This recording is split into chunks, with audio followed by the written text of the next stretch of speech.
Market failure. What goes into the price of a product?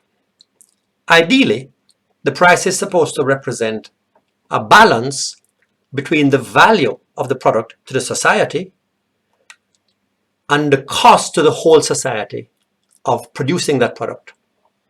But in practice, what actually happens is the price represents what it is valued to the buyers and what it costs to those who produce and sell it. And that may omit many of the benefits and costs from a particular market. One example is if there are externalities.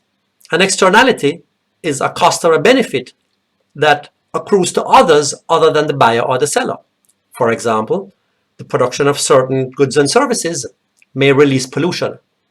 Pollution is externalizing the cost of that product onto others who are not a part of the market. In the presence of such a negative externality, then the price ends up being lower than it otherwise would have been, lower than if the producer had to pay for that external cost. So in that case, the market price doesn't really represent all of the costs. Another reason why the market price may not represent the balance of social benefits and social costs is when a producer has market power. Market power allows a producer to produce a smaller quantity and sell it at a higher price because that is what is most profitable, and what is most profitable doesn't necessarily align, in the case of a business with market power, doesn't align with what is creating the greatest value for the whole society. Market power allows the price to diverge from what it would in a highly competitive market. In which case, in the absence of market power, products would actually sell for less than they do when they are sold by a firm that has market power. We also have the case of demerit goods. A merit or demerit good is a good which has a non-economic value that is not taken account of by the marketplace. So alcohol, for example, might, in the case of excessive consumption, create social problems. And social problems, social benefits and costs aren't taken into account. Non-economic benefits and costs aren't taken into account. So in the case of a demerit good, like some illegal drugs and alcohol, the market price would end up being lower if somehow we could take into account that this good is actually valued less by the whole society than those who are making the purchase. There is the case of non-excludable goods.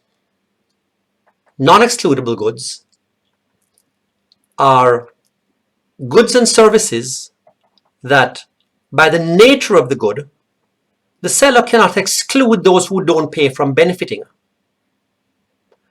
like public security or a fireworks display.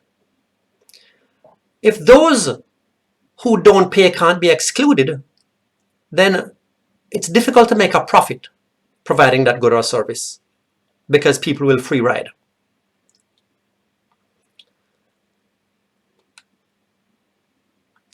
If a producer could ensure that only those who benefit have access to the good or service, then a price can be charged which makes money providing the good or service. And again, in that case, the market price is not going to reflect how valuable the good or service is to society. A final reason why market prices don't necessarily balance societal value and societal cost are markets in which there's a lack of information on one or the other side of the market about the nature and quality of the product. Used cars famously are an example of this asymmetric information problem, where The seller generally knows the value of the car that is being sold, but the buyer can't be certain. And in the cases where markets are characterized in this way, then again it's difficult for the price to reflect what is the actual true value of the product if the buyers can't know themselves what is the true value of the product. And so again, price diverges from what it would be in a market where there is full information. So the problem we have with market failures is that if any of these conditions apply, the market does not reflect the social benefit and the social cost of the product, of the good or service. The value to society includes considerations that are not brought to bear by the buyer or the seller.